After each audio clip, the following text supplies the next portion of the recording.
we should be keeping our eyes on rather than writing Yep. off just because he's playing slightly less than he used to. He used to play every blooming day, 100 games a day. Now he probably only plays 70. Right, exactly. So it's a big drop, but still 70 games a day is a lot of games. As we jump into game number 1, I'm going to once again remind everyone that the whole reason that this event is happening is in support of Child's Play. Child's Play is a charity that works hard to deliver video games to children that have to spend long periods of time in hospital. I don't know if any of you have ever had to spend a long period of time in hospital when you were a child. I did. I had a bad spout of asthma when I was much younger, and it was a miserable time. But having video games to play is just one of the ways that I did get a smile on my face. And we have the opportunity now to make sure that more children get to have some fun while they're in hospital. There are 2 ways you can do that. You can either donate with the link in the description below the stream, or you can go get yourself a PaySafeCard. Use the PaySafeCard to buy games on Kinguin using the discount code you can see on screen. That gets you 6% off of any games you buy, and money that you spend on the game also goes to the charity. So you get games cheaper than retail price, and also the charity gets some money as well. Yep, really, really good cause there. Just going to flick into what happened in the game while you were going through the information there. Basically, they're playing at lightning pace, even though it's Shaman versus Reno Lock. One of the things that Kolento did was predict the Twilight Drake possibility, and also the Giant. He knew it was going to be 8 health either way. And he just dumped his Blood Mage on the table the turn before so that he was able to clear that up. I think, if I watched it right. I was listening to you and also watching him play at the speed of light. But basically, he managed to set it up so he had exactly 8 damage with his Jade Lightning on the turn that the 4/8 came down, and so he was able to deal with that. Till that point, Pavel was looking like he was in an incredibly strong position, and he's still looking pretty good now.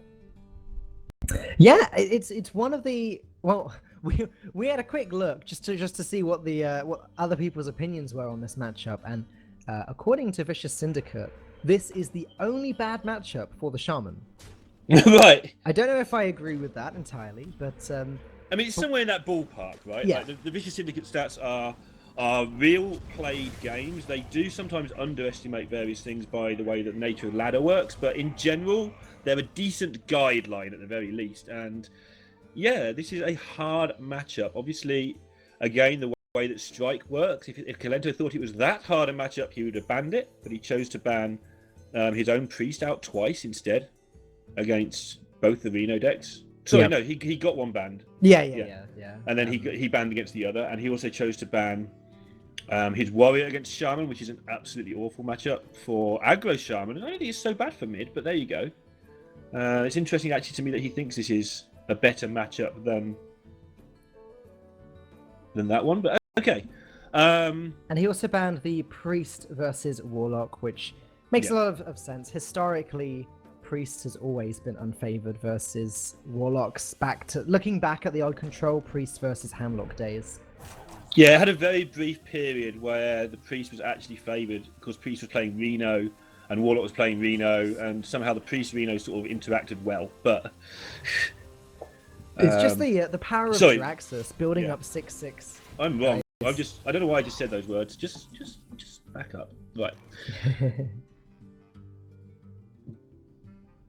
Okay, so Pavel getting a discount on Jiraxus there is pretty huge in this matchup, I think. The fact that he's going to get the chance to either drop Jiraxus next turn and start putting 6/6s down, or drop Jiraxus on turn 10 with a 6/6 straight away, really does make this matchup and other kind of mid-controlling matchups a lot easier, as these 6/6s, the earlier they come down, the more pressure they put on your opponent, and the faster they can just win the game. Yeah, and there's very little burn in this version of the Shaman deck at all. Things like Flame Tongue Totem counters burn, but only if you've got minions on the board. And Pavel's got so many options here. Just look at the ridiculous number of choices he's got. And he actually even looks like he's thinking. Sometimes he looks like he's so laid back that he's just doing it by instinct. But on this occasion, he looks like he's got quite a lot of decisions to make. Obviously, trying to be as greedy as possible, which you can do when you've got Reno in your hand, obviously. Right, and getting a second proc on the Emperor Thorisan just seems devastating for Kolento. If we look at what this Thaurissan is hitting, maybe it's not quite as bad as it would be if there were combo pieces in Pavel's hand, or even if Pavel was actually playing the mage and was hitting the burn spells. But we now have a 7-mana Jiraxxus. We have a 2-mana Kazakus. Yeah, that turn was interesting because he probably decided quite early on. The first decision was, do I want to force a second proc on the Emperor, or do I want to just clear this board and start getting tempo? And then when he's decided he wants the second proc, it's like, how do I do that? And obviously how you do it is by getting the 2 taunts.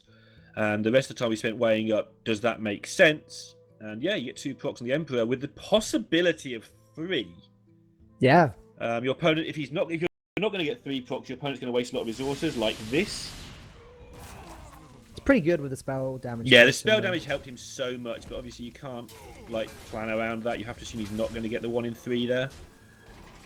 Because he had the 1/1 totem, just in case you're wondering why that's not 1 in 4. An interesting thing that Kolento is going to have to consider from now on, though, is Pavel does actually run Leroy, Faceless Manipulator, and Power Overwhelming. Right. And as far as Kolento's concerned, those Thaurissan procs could have hit all 3 of those twice. So so he can be dead to 20 damage at any point, is what you're saying. Right, exactly. Although we know it didn't hit a single combo piece. Kolento has to play a very careful game now, and actually, if he does play around that combo too much, he could lose the game as a result. Yeah, and Pavel will do his best to represent that. That's one of the things that definitely isn't just caster speak that happens at these top levels. These guys know what each other knows, if you like. And so he'll be able to represent that combo and make Kolento play very carefully. Kolento has to decide, probably not now, because we're not all the way through the decks yet, but he might not even want to take this 3 at some point in the future, maybe 3 or 4 turns from now. Mm-hmm. Yeah, there you go. He doesn't want to go below 20 even now. I'm not saying he wouldn't have made that play anyway, but it restricted his options. Yeah, this scene is really good. The fact that he puts himself on 28 where he is nice and safe against that combo again, but also developing a taunt. Twisting Nether could cause a problem for Kolento, just because Pavel can play that this turn and then sort of dump his hand next turn if he wants to, though Pavel might not even feel the need to play Twisting Nether on this. It is just 2 minions, whereas later there may be a lot of Jade minions that he'd rather use Twisting Nether on. Yeah, the only reason he may think about Twisting Nethering is because he's going to get a better response to it than Kolento, but Twisting Nether plus a 6/6 is usually how you want to use that with your Jiraxxus. I feel like he may try and get this giant down very, very soon, not only because it costs 3, but because it's kind of useless after you've played Jiraxxus. Mm-hmm. You can make 6/6s anyway, so you don't really care about an 8/8. So I think he'll get this giant down sooner rather than later, and it's just a case of how he wants to be greedy with Reno. Does he want to use Reno after he plays Jiraxxus for some insurance against accidents? See how he chooses to progress here. The Jade Shaman variant, or the mid-Jade Shaman variant of this day, actually has a lot of different versions based around the amount of board clears that they run. Right. We've seen some of them run Devolve at points, but how many Maelstrom and Lightning Storms has always been a question. Yep. Some players just run 1 Maelstrom and that's it. Kolento is actually running both Maelstrom portals and the Lightning Storm that we've already seen. However, because we have already seen that Lightning Storm, Pavel's probably not going to feel the need to play around board clears anymore. Yeah, is there a Devolve in there, do you know, as well? Oh, there is a Devolve. There is a Devolve as well. So, I mean, sure, Devolve. It's not going to do anything Mountain to that Giant. giant. What does it turn into? Yeah, it just turns into something evil, right? It's 12 mana, the Mountain Giant, right? Yes, it turns into an 11 drop, which does it go to 10 or does it go to 12?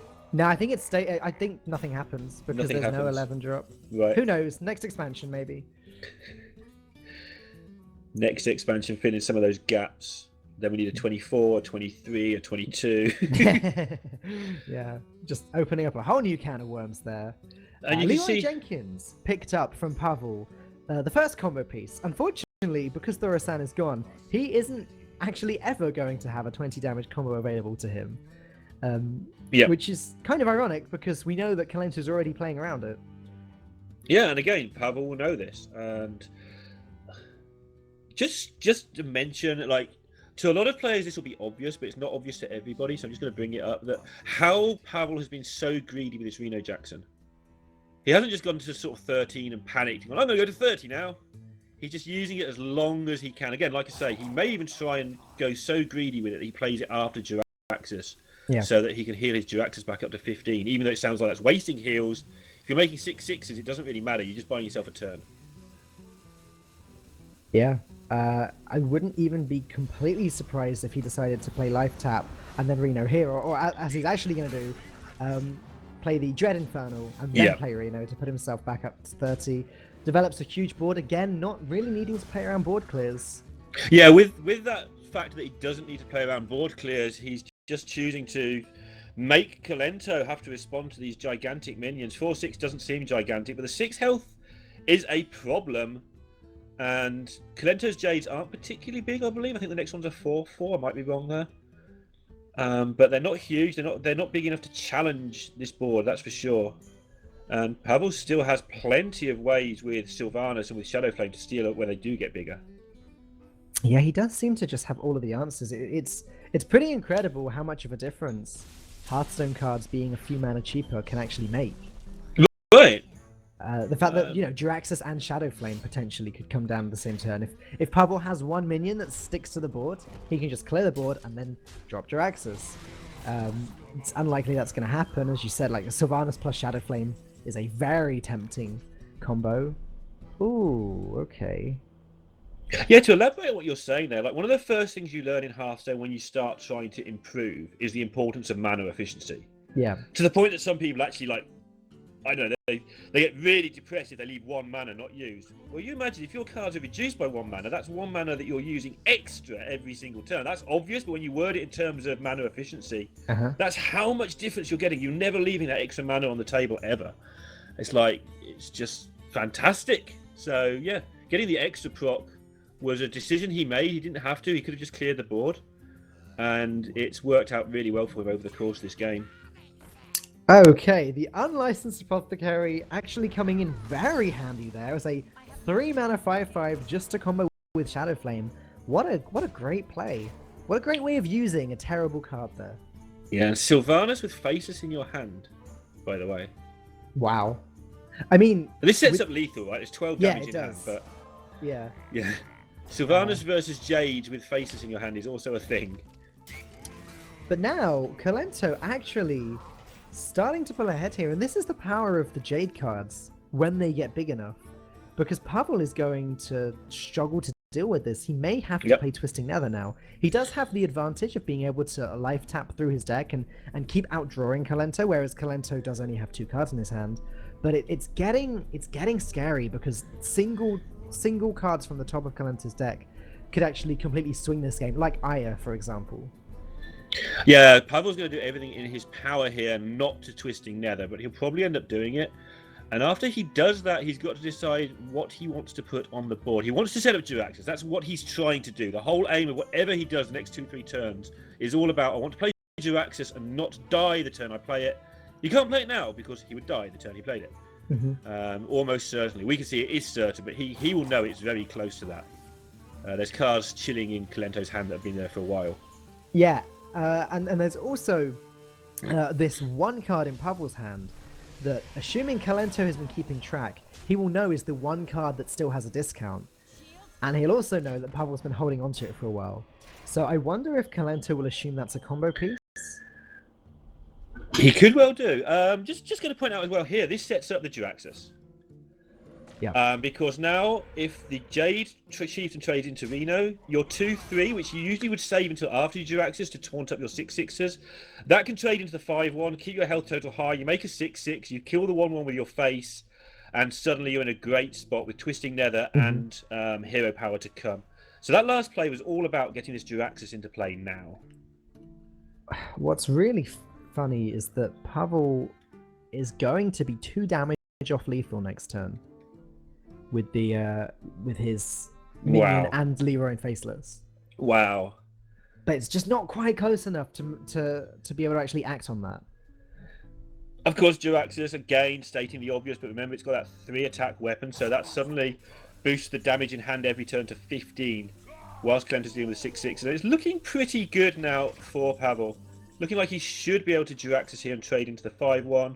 Oh, and that's a great pickup as well. He may not even need to do it, but it's some extra insurance if he wants, given that he's almost certainly going to Twisting Nether the turn after, make a 6/6. He may just choose to get rid of this weapon now. He may not. He may just make a 6/6 and challenge the board with it, which is what he's going to do. It is an interesting trade-off because obviously Pavel's health is now at 14. We see 4 damage in Kolento's hand, plus 2 damage on the board. It's just Devolve not quite enough. Devolve helps as far as Kolento is concerned. What he doesn't know is he's dead. Yeah. And actually, yeah, making the 6/6 was important to set up this lethal, so that will be why. But Kolento is dead next turn, unless he can devolve this into it devolves into a 1, I believe, which is going to be no use to him.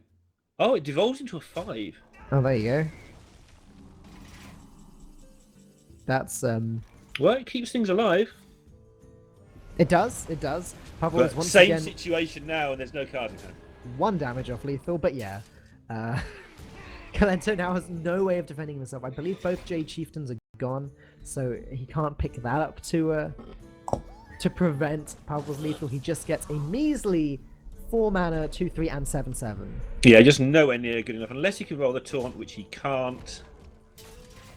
Which wouldn't have been enough. Anyway, Pavel takes a 1-0 lead. What's new? Actually, that is new, because he's quite often coming from behind in these tournaments. That's true. That is something that he has become known for. But yeah, I mean, that was a really great game. No huge surprise at the end of the day that the Arena Lock took it away. So Kolento probably expecting that from the beginning. But, he went through the motions. You still play the games with the bad matchups because you can pull out a win. Right. And he set up really well in that early game. So he did give himself some outs. But Pavel's decision to double Emperor, I think, was really strong there. Yeah, I mean, it's one of these cards that we were talking about yesterday that has this pseudo taunt, of course. Everybody knows that Frothing Berserker has pseudo taunt, and Emperor Thaurissan is one of the other key cards that has this pseudo taunt. Right, and calling it pseudo taunt's really important there because the way he defended it was by putting down 2 actual taunts. Yeah. So it not actually having taunt was really important. So you play this card that your opponent wants to have taunt and you're glad doesn't, the way he set it up. As we move into the second game, which is going to be Kolento on, I believe, Pirate Warrior. I don't see why it'd be anything else, versus this Pavel Mage deck, which doesn't play Inkmaster or Alex. He plays Alex or Pyro, any of those stuff. Yeah, so it's I guess a more defensive mage, better against this type of deck. Kolento picking up patches in his opening hand. He does run Salty Captain. He does run Double Mortal Strike, which is something that not all players are doing at the moment. Just thinking about it, I think that last game went on for the same length of time as the last series. It really did, yeah. It was a lot of thinking involved, and that's even with them playing the first, say, 7 turns really rapidly. Yeah. It slowed down a bit as it went on, but they played the first 6 or 7 turns of that game at lightning speed. They knew their opening moves pretty well. And Kolento's, everybody's... You're really sad when your opponent plays a pirate on ladder and the patches doesn't come out their deck, aren't you? You're so sad for them. Yeah. I think, I don't know, if I'm the player and my opponent does that, it's usually followed by an emote. So. Yeah, I know the feeling well. Not that I would ever BM anybody, but yeah. I'm sorry. Almost every single emote works so well when your opponent doesn't have the patches come out their deck. Yeah. Every single emote is just like, greetings is fine, well played, that was a mistake. Any of those, they're just all huge BMs. Yeah. Kolento getting a decent enough board built up here. Yeah, I know this is one of the most relevant starts the Warrior can have, I think, in this matchup. Yeah. Developing the Frothing Berserker, because Pavel doesn't have any tool in his hand to deal with it right now, and it's only going to get bigger and bigger whilst Kolento develops a wide board. Salty Deckhand coming in at a pretty nice time, though he's probably going to opt to play patches instead to get the charge, and then get the Deckhand with charge later. Yeah. I mean, this is one of the reasons that Salty Captain's good in the deck, is that when it pulls patches out your deck, for 3 mana, you get a 3/3 plus a 2/2 charge. Right. Yeah, compare that to, say, Silverhand Knight or something. It's like, oh. And that's one of the reasons that Captain is liked. Not just because it buffs your pirates, but because of the exact interaction with patches. And now, what's really bad for Pavel is that he does have an answer to the Frothing Berserker, but he's still leaving 5 damage on the board, and that's going to become even more damage next turn, as Kolento has the ability to, if he wants to, play Upgrade, Blood Cell Cultist, and Salty Deckhand. Pavel actually going to deal with everything except the Frothing Berserker. That's how desperate the situation is. It is desperate, but also he has the luxury that Eloise never had against the aggro, in that he has the Reno in hand. So he can afford to... You've got to do key numbers. You've got to keep track of what your opponent can do to you in one turn and not make an accident happen. But he can afford to be a little bit more sort of laid back with his play. This Vaporize may be something he wants to sneak down next turn. Yeah, Vaporize is really unfortunate against Pirate Warrior just because of Salty Deckhand, Corkron Elite, you know, all of the cards that have charge and can just activate it without... Like, if you target Frothing Berserker with Vaporize, you can... well, that strategy can fall apart very quickly. Yeah, that's what he's been trying to do. Not just because of that, but you know, he's just been trying to keep everything under control so he can Vaporize this thing. And what he really wants is another coin, but he hasn't got one. He wants to go coin Reno into coin Flame Strike, game over. Yeah, that's the dream. So next turn's going to be really messy for Pavel, because if he Reno's too early, then Kolento's board will just overwhelm the 30 damage. And obviously, the obvious thing, if you Reno too late, you're dead. And this is a board that can make you dead very, very quickly. So Kolento in a good spot here. Yeah, people like to say that this matchup is very mage favored, but this is the type of start from Kolento that really does change that. Frothing Berserker is such a huge card, just because it prevents... it means that your board can go wide and your opponent can't deal with the other minions, that they have to choose. Deal with the wide board or deal with the big minion.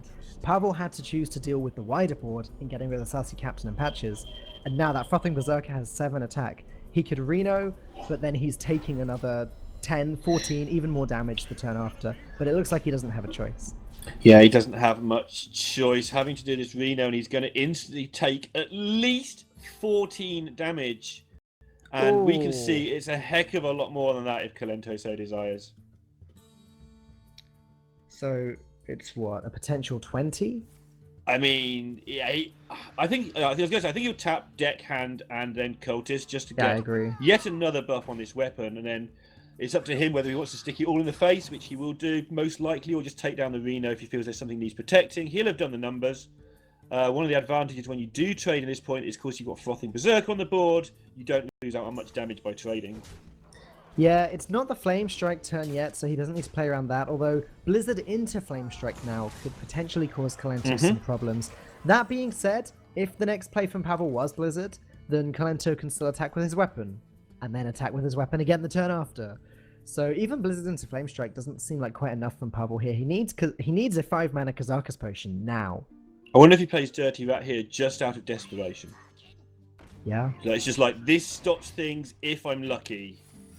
But the world where he's lucky involves your opponent having 3 weapons in hand, I think. And yeah, now he's just I hope his opponent misorders. And Kolento, obviously, this is what we were saying earlier about secrets. You know, it can be, as it's an unknown secret, I think. Yeah, it was. So there's no Vaporize in Pavel's. Yeah, exactly. It can cause your opponent to play incorrect. I can't think of the word that I need, which is good because it's a good job I don't speak words for a living or anything. But it can force your opponent to play inefficiently. I can't think of a better way of putting it. Yeah, it's not incorrect. They have to do things in a certain order to make sure they don't have an accident with the secret. That being said, I don't know if there are many ways in which a secret could... Oh, there's my one! Goodness! Misordered from Kolento. Then again, does it matter? It might do, because now he gets into the Flame Strike turn. Yes. And he's still dead. Yeah. I don't... Okay, Kazakus is the one card that Pavel could use to save himself, but he's not... if he was able to play Kazakus into 5 mana, deal 4 damage to all minion, and gain armor, then maybe he could save himself, but... Kolento just waved his arms down and said it's okay. Yeah. He obviously wanted to tell himself off, and he's like, it doesn't matter, I've won this game anyway. Like, where was my mistake there? Why did I fall for that? Ah, whatever. I win the game, it's fine. Yeah, Kolento is like, you've got to, as a person who plays a lot of Hearthstone, you would drive yourself mad if you didn't let yourself off mistakes. Right. Every single player, you don't learn anything from saying, I should have attacked in a different order. You know that.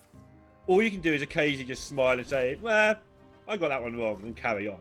If you tried to play every single play perfectly, you would go crazy unless you're a life coach. Which is what he's exactly trying to do, is play every play perfectly. And we may see him go crazy, who knows. Yeah, I mean, some could argue that he's already... Anywho. On the way. But yeah, let's go swiftly on before we offend the sponsors. It's next game is going to be Kolento's Priest versus Pavel's also Jade Shaman, whereas both Eloise and RDU were running the aggressive Shaman list. Both of these guys are running the Jade Shaman. And this is another interesting matchup, and I've got to be honest, it's one that I haven't seen that much of. Yeah, you'd think we'd seen more of it, but I'm in the same boat. We haven't seen that much of it, but I feel that Priest gets the advantage against aggro Shaman by, if it is an advantage, because it's a really contentious point, by getting the board quite easily. But against the Jades can fight back against that board. If you get the board against aggro Shaman, you've won. Yeah. Priest. You start making 3 7s or something, and what are you going to do about that as an aggro Shaman? Yeah. Make a 7/7, it gets Shadow Word Death, you lose. But again, with this slightly more mid-range version, then you can actually just fight back by starting to make your own Jades of 3/3, 4/4. If the Priest gets control of the board, you do have some comeback mechanisms, and I feel that makes the Shaman the favourite. Yeah, the tricky thing for the Priest here is that they kind of have to out-tempo the Shaman, because they need to get their big guys, their operatives, etc. onto the board before the Jades get too big. The problem is that the Shaman doesn't just dominate the late game with the Jades, they can also dominate the early game with the Pyros. So Priest kind of has to fight, despite being weak in both the late game and early game area. Just turn one there, Pavel doing something, just to cut you off very slightly, Pavel doing something there that's very hard to do in Hearthstone on turn 1. He chose to do nothing. Right. He could have coined out the Jade Claws, set up the deck hand, which would have looked fine. He could have just played the deck hand, which would have been awful. But, he could have coined out the Jade Claws for sure there. He had a follow-up play, and he just chose, you know what, I don't need to do this. I can get maybe my Jade Claws down now, maybe Flame Tongue on the same turn as the deck hand. So I've got so much power coming from my hand. Like you play the deck hand, it fetches patches, you put the Flame Tongue in the middle. That's 4 + 3, that's 7 damage in one turn, plus you've got the claws established.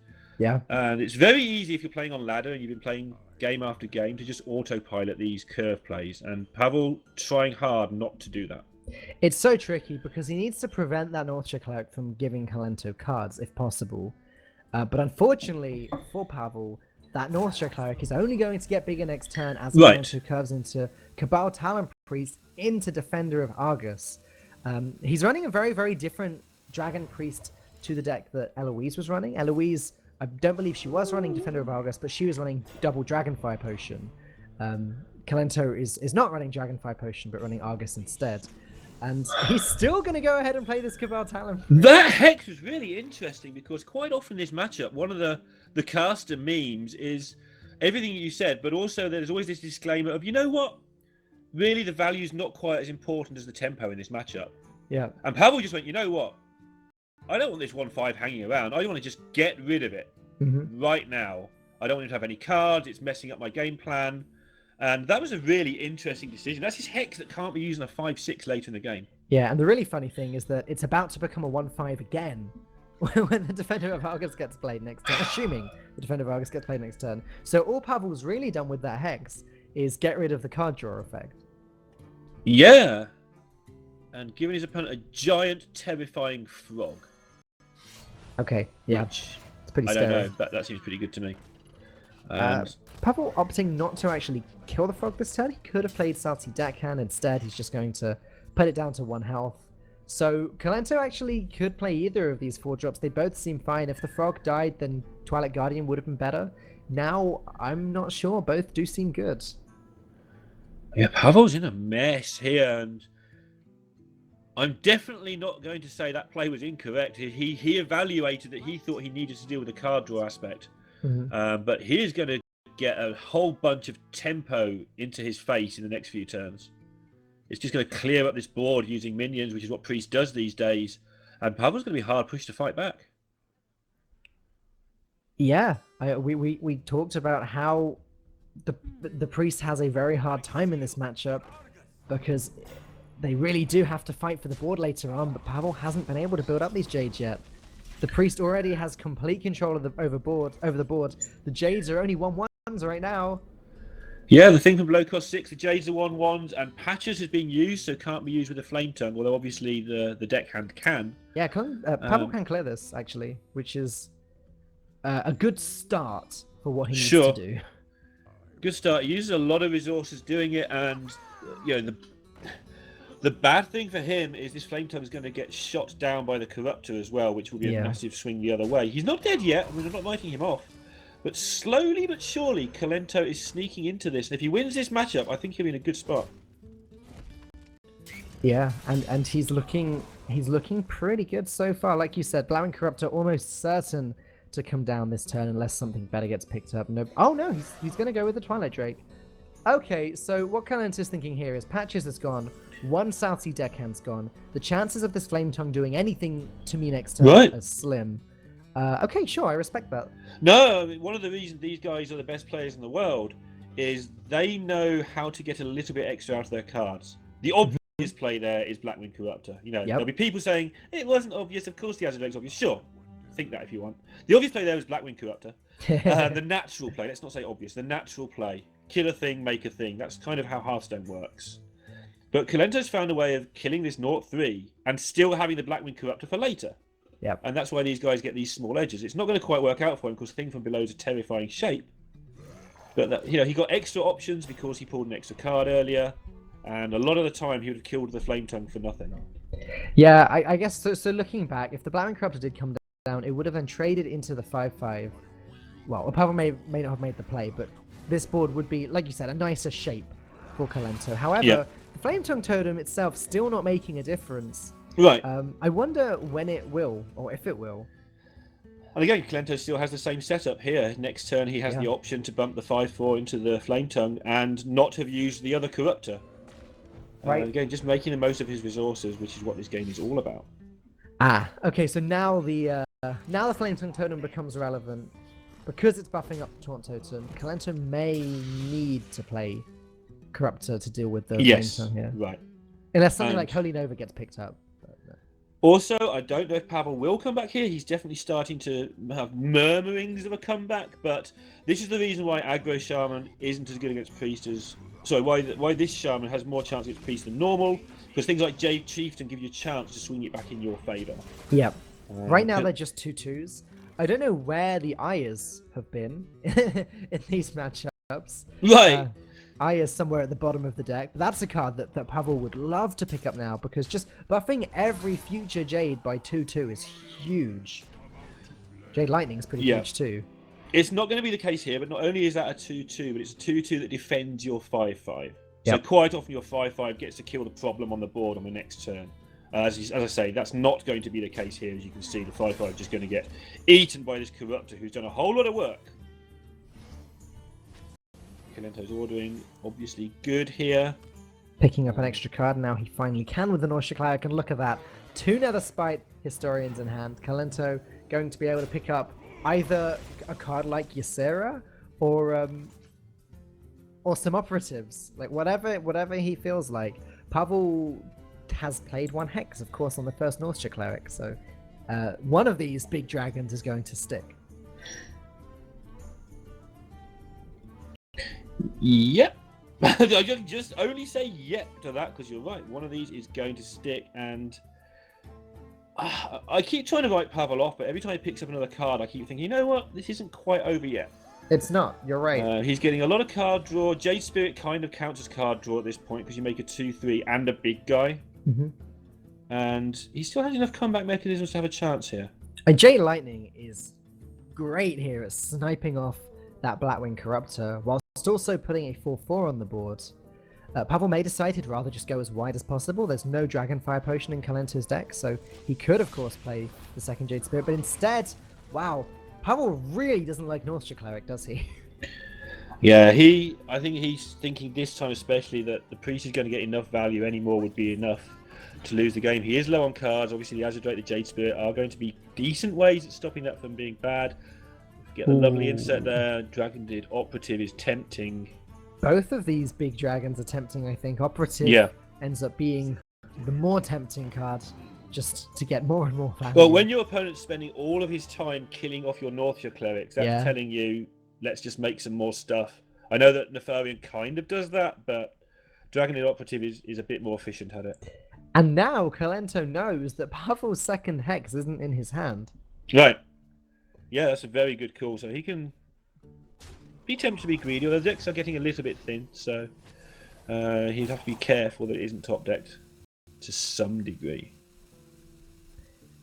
Kolento able to play very defensively here, putting his 5-4 into a 4-4. Seems like a bad trade, but at the end of the day, he's still got complete board control.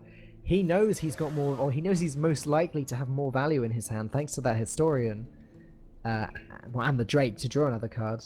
Yeah, I mean, priest removal, the reason priest has been bad for a long time, is that their removal is always conditional. That's the whole 4 attack thing can't be removed meme. Mm-hmm. And so what priest does now is it uses its minions as removal. Yeah. So we are seeing, anytime he chooses to go face, and we've seen there's not been many of those, he's been ahead the whole game. Pavel's still on 24. Anytime he goes to go face, it's like wasting a removal spell. Wow. Because your removal spells are your minions. That's an incredible roll there. And that's going to allow Pavel to still hang in this game and actually temporarily at least, and possibly even longer, be ahead on board. This Jade Spirit represents a whole lot of stuff next turn. Yeah, Pavel showing how a good removal spell acts there by getting the Maelstrom effect and then getting a 3 attack minion with charge from that. Probably going to save the weapon. I can't see him using it on the 1/1 minion on the board there that's not doing anything. Yeah, he let the rope burn down there while he did a quick mental check of all the things in his deck. Like, he's played both his Flame Tongues, right? That's a card he may have suddenly think, what did Kolento get from that Draconid? Yeah. And so the second he realizes, oh yeah, I've got my 2 Flame Tongues have gone, that's probably enough for him to let a 1/1 live. Oh my goodness. The opportunity to pick up Brand Bronzebeard and play it this turn with Netherspite Historian. Yeah. Or he can play it next turn with Azure Drake and Historian. Right, yeah. Depending how he feels about either of those two amazing things. You're right. So what could he do this turn? He could play the Hex instead, I guess. Though, given that Pavel's Jade Golems are starting to build up here, he might not want to waste that Hex on an Azure Drake or a Flame Tongue Totem. Kolento's going to go for it. I think the reasoning is here, you know what, if he's spending next turn killing Bran, he's doing nothing to my board, the rest of my board, and my board's pretty scary. And then I'll be fine with the 2 things I pick up anyway. Okay. Not the most exciting cards here, but Quirm's pretty good generally against Shaman. Gonna go with Nozdorma, alright. Well, somewhere in Austria, Life Coach just tucked cover under his sofa.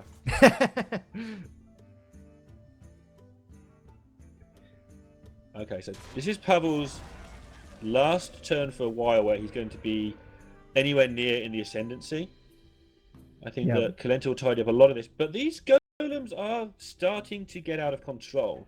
If Pavel can get Aya or something like that before Kolento's next nightmare, or after Kolento uses the Hex maybe, these golems are going to become awkward. And there it is again, just how relevant Aya is. The fact that it'd be a 5/3 accompanied by a 6/6 that later spawns a 7/7. That is a powerful card. But Pavel's just not drawing it right now. And Holy Nova, also a very powerful card right here. If he wants to, Kolento can use the 1/1 to trade into the 2/3.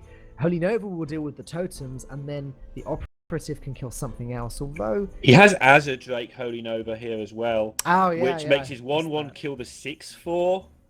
And generally just clears the board. It doesn't clear the board, but the things he will have left will challenge the things that Pavel has left. And Kolento has 6 cards in hand, and Pavel has 0. And Kolento has a Hex for emergencies. So I think we'll see Kolento effectively clear up here. Very, very strong. Leaves just a 5/2 on the board. Pavel's going to have to trade that Manatide Totem, not necessarily Needs a Taunt Totem to go with it. He doesn't get it. So it's just 1 extra card. It just means next turn he draws 2 cards, but essentially last turn he didn't really draw anything. Jade Chieftain, one of the better cards he could pick up here. Though it's still not quite Aya, is it? Then again, Aya is just going to get hexed, probably. Yeah, Jade Chieftain's big enough to make this game still in the balance, he's pushing it slightly, but definitely not over. And Kolento's... The only reason this turn is difficult is because there's... Everything's good, but the mana's really messy. Yeah. And I think he's just going to choose that. I don't... If he kills the mana tide, he's going to... His decision has been made that I don't lose this game unless it's a card advantage. Yeah. I was almost expecting him to play Nosdormu and just trade the Drake into the mana tide. Right. Just so that Pavel has to rush any and all decisions for the next few turns. Yeah, I wonder if Kolento's thinking the 8-8 trade's slightly better against the later golems. Yeah, Pavel's had enough of that nonsense. I don't blame him. Pavel doesn't need to wait for Nosdormu to speed up the game. He's going to go ahead and end it himself. Kolento taking game number 3 with a 2-1 lead. Next up is going to be his Warrior versus Pavel's Reno Lock, which we did see beat Kolento's Shaman way back in game number 1 of this series. Yeah, it's an interesting match. It's kind of a straightforward matchup. You know pretty early on who's going to win a lot of the time. Either the Warrior gets its stuff and the Warlock doesn't, or the other way around. I mean, that's every Hearthstone game, but by turn 6, if Warrior's got any sort of attack going on and Warlock hasn't got taunts or Reno, it is over. Yeah. It's not as simple as that. There's Hellfires factor in and such like, but basically the Warlock needs a very good draw to be in this one. I think that the one advantage that the Warlock does have over the Mage is the fact that their removal is just a little bit better. Some of them run Soulfire. Their Hellfire takes out a few more minions than Volcanic Potion does. And we are seeing Reno Jackson in Pavel's opening hand. He's going to hold on to that. Picking up second-rate Bruiser, very, very strong too. Yeah, he'll probably get a chance to play that on turn 3. That's a handy card. Sylvanas, no use at all in this matchup. Absolutely none. Like the earliest you want to play it with this hand would be turn 7. And you'll have either 30 health or minus 30 health by turn 7. So either way, it won't matter much. Yeah. And yeah, this is pretty bad for Pavel because Kolento, if he picks up a weapon, which he hasn't got, but... he doesn't even need a weapon. Kolento's in a really good spot with this hand. Yeah, small time Buccaneer into Frothing Berserker is very difficult to clear, and it's one of those situations that Hellfire just can't get past. Pavel doesn't run Soulfire, so getting rid of that Frothing Berserker early is going to be really difficult. Hellfire into Mortal Coil can do it on turn 5, but before then, I don't think the Frothing can go down. Then again, second rate Bruise is looking good now. Yeah, no weapon is actually making a pretty big impression on this game. Because now getting through this is just so difficult. Can Kolento pick one up? No, he can't. So actually the lack of weapons pretty damn destructive right now. And yeah, he's going to have to just protect his 1-2. And although Pavel's hand would have lost to a lot of Pirate Warrior draws, actually Kolento's just not putting any pressure on because he can't get the buff on the Buccaneer, can't get the charge from the deck hand by not having a weapon, and he is in a mess. Yeah, Pavel picking up just enough answers for the time being. This is going to be one of those games where Reno probably does just end it because he's managed to stop Kolento's early frothing and early aggression. There is a second Frothing Berserker there that Kolento can play whilst also trading his Blood Cell Cultist in, but it's just going to die to Hellfire Mortal Coil. Yeah, and I was saying that the Sylvanas might not be relevant. Actually, the way it's building up, Pavel might have time to drop Sylvanas on turn 6 into Reno on turn 7, which is a luxury you almost never have. Yeah, you're right. I think that is going to happen.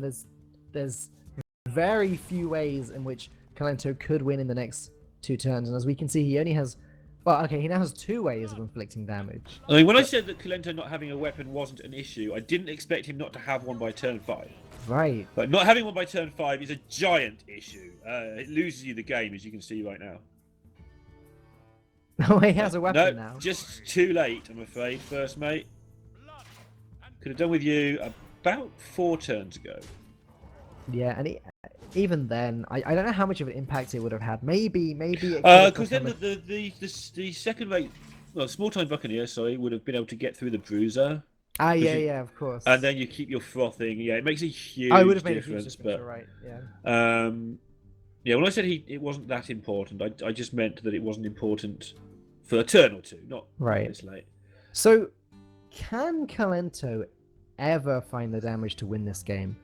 The tricky thing for him is needing to wait for Pavel to play the Reno Jackson. He wants Pavel to play it now if he's going to play it, so that he can start to actually deal damage. Because at the moment, any damage Kolento deals it's not doing anything. I mean, Pavel's doing the maths. Can I Emperor or do I Siphon? He's not thinking, do I Reno? He's just working out what the maximum he can take next turn is and what the most board he can get out of that is. And if he Siphons, obviously he's pretty safe. But if he feels that he's not dead next turn, he can drop Emperor and just win all ways. But I think we'll probably see him just Siphon here. Siphon style or even Refreshment Vendor is a possibility. Sure. Taking his time. Okay, he's actually, that's what he was thinking. He wants to tap. Wow. Because doesn't need Emperor, I guess. This is one of those lines, by the way, that everybody finds their way to win. He's that far in front that every single player in the world is playing around the 1%, and everybody sees a different 1%. Pavel sees the right 1%, which is why he wins everything. Yeah, Kolento can't be feeling good, given that it's turn 7, Reno hasn't been played yet, and the Warlock is happy to tap. Yeah, I mean, he knows. I guess he doesn't know, because there's an option that Pavel's hand is just complete trash and had to tap out of desperation. Yeah. But now he knows. Kolento jumped very well. As much as Kolento ever moves, jumped in his seat there, and by jump time he moved about a millimeter. There we go. Instant concede there, as we often see after Reno Jackson comes down. Pavel tying up the series. It's all going to come down to the mid-Jade Shaman mirror match. Marvelous. Mid-Jade Shaman mirror match, and is something that I have not played a great deal, incredibly, because there's quite a bit of mid-Jade about, but I haven't played enough of mid-Jade myself. But I imagine it's just all about getting that board and hanging onto it for dear life and getting the Jade advantage. One funny thing about mid-range Shaman mirror matches, even pre-Gadget-san, is that they've always been really long games. Like, sometimes a good old mid-range Shaman mirror match could take as long as a Control Warrior mirror match. Yeah. And I don't think it's particularly different here. Then again, they're racing in two different ways, similarly to how Druid kind of used to race in two different ways, because they'd race for board control and race for mana. These guys are racing for board control and racing to see who can get the bigger Jades, because it makes a huge difference if you're the person with the bigger Jades. Yeah, if you're making 7/7s, they're playing 4/4s. It's pretty obvious which guy, as long as you live long enough, is going to win that game. Yeah. And we're going to see, actually, Pavel getting the piratey start, but I think I prefer Kolento's starting hand here, just because it can rumble along a bit better. I don't see these pirates getting over the finishing line, and so Kolento's start, I feel, is a better start here.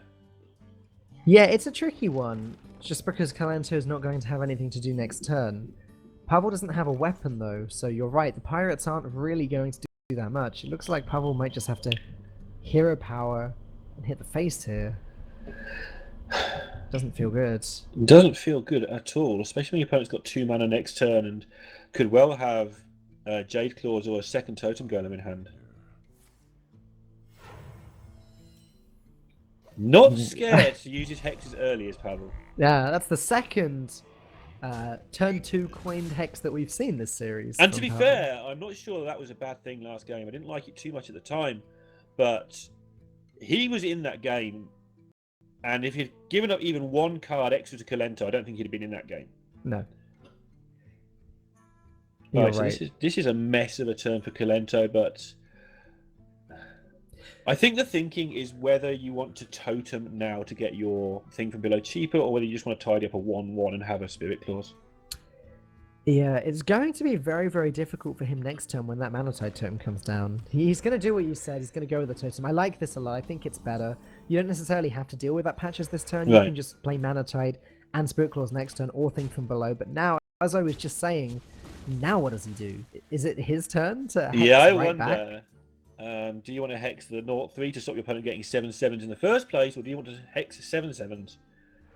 And be interesting to see if he sees it differently. No, he's just hard to tell from that play, because now he's made his own counter. Come right back at you. I'm going to start drawing cards too. You deal with mine. And Pavel actually can if he wants to, he could play Maelstrom Portal after playing Blood Mage Thanos and then hit the Small-Time Buccaneer in. Or now make the much more obvious play of sticking that Flame Tongue in between his minions, using the Small-Time Buccaneer to trade, and just continuing to draw cards nicely. So this is interesting now to me because Kolento is going to be able to hex his opponent's Ire. But Pavel, unless he draws his one remaining hex, because he did use it to deny cards, is not going to be able to hex Kolento's Ire. And we've already discussed earlier, even though that was in the aggro matchup, it's the same in any Ire matchup. She makes 2 golems, not 1, and that hex is hexing 2 minions at a time when you use it on Ire. So, not preserving his hex stopped Kolento drawing cards, so he's less likely to get his own hexes, his own Ires. But on the downside, if he does have Ire, you're going to have to deal with her in more traditional ways. Kolento was really hoping for a spell damage totem there. It would have made a huge difference to possibly even the outcome of this game. He would have been able to clear all but 1 minion on the board right now with his Maelstrom Portal and then Weapon finishing up.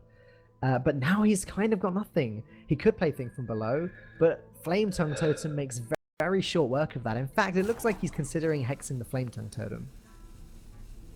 Yeah, just a minor thing. I think that's the wrong hex to use. You should always use the left hand as a general rule. But Pavel now knows that Kolento chose not to hex Manatide, but yet now he's happy to hex a Flame Tongue. Right. So Pavel might have the read here. This is a stretch, right? We're talking about the best players in the world. Pavel could possibly, in the world where you are really good at Hearthstone, have the read that Kolento's got the second hex. Sure, yeah. And there is the spell damage. 1 turn too late, or is it? It's still pretty good. Yeah, it's in time, I think. Yeah. Well, it's necessary for a start, I think. It's going to clear everything except 1 minion once again. Looks like he's just going to have to let the Manatide take now. He's made that bed, so now he's going to lie in it. Well, he hasn't made that bed. He hasn't had a choice. But Pavel's got 8 cards, so Pavel can do what he wants for the next 3 or 4 turns anyway. So, what's an extra one at this point? It's still not fun for you because you give him longer, and you've got to dig out the hole for longer. But the extra card's unlikely to make Pavel's hand significantly better at that point. You've got to just concentrate on what you can deal with. Unfortunately, it's not just been 1 extra card from this. Right, it's been 5. From this totem now. It's been, what, 4? 5? It has been a lot of extra 4, cards.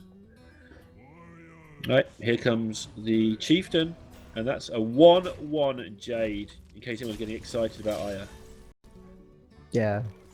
It's quite funny that we're this far into the game. We're at turn 7 for both players, and we're only seeing 2/2 Jade Golems now as Pavel drops the first Aya. Kolento does have a hex for it. Yeah, Pavel's starting to get that face damage in, just starting to get the semblance of an overwhelming board. Not quite there, but Kolento's going to have to fight back with 5 cards against 7 and from an inferior position on the board. This deck is capable of doing that, but he has already used 1 AoE for sure. And if you start using lots of AoE, you tend to just not get out of the hole. This is tricky. This turn is tricky for Kolento as well, because he is really going to want to hex that Aya, but it messes his curve up. Yeah, he's having to do it. That's why he saved it anyway. So he's going with a plan, but finding a way to get ahead on board after that turn and still not using too many cards. Big pickup for Pavel, though. This Flame Tongue is going to allow his frog to do some serious work if he wants it to.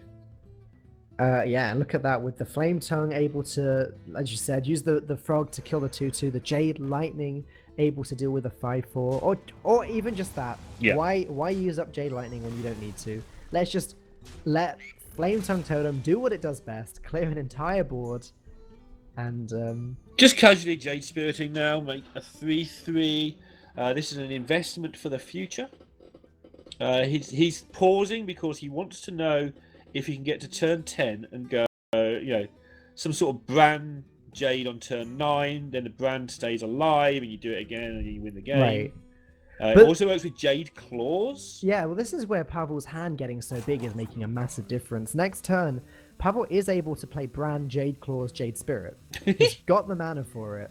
He's going to have a lot of Jade Golems on the board very soon, and I don't know how Kolento keeps up with that. Will Pavel not totem up here? No, he did. Just because the sheer weight of stuff that's going on the board next turn. But he figures if I've got not space for stuff on the board next turn, I've won anyway because Kolento has not played a minion.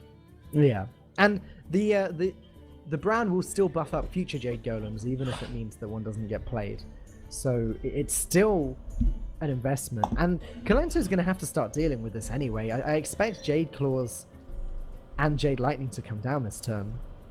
Yeah, he is so up against it now. His Jades are smaller, his cards are smaller, everything's just smaller right now. And Pavel is starting to sneak towards a Hearthstone final. It's been at least 2 days since we saw him one of those.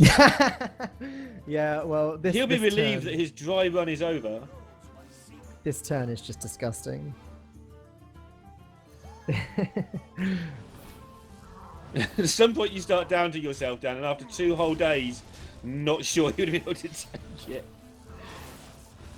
And how does Kolento come back from this? He's not going to come back from this. No. He runs Devolve. Maybe that could turn Bran into Doomsayer. Yeah. That would be the comeback, but even that probably wouldn't be good enough because then Pavel would play Jade Chieftain and summon an 8/8. Pavel reaches the final, said everybody for the last 6 months. This guy might be quite good at Hearthstone, guys. We'll convince you one day. Kolento there, getting in front and having the Warrior versus Warlock match left, plus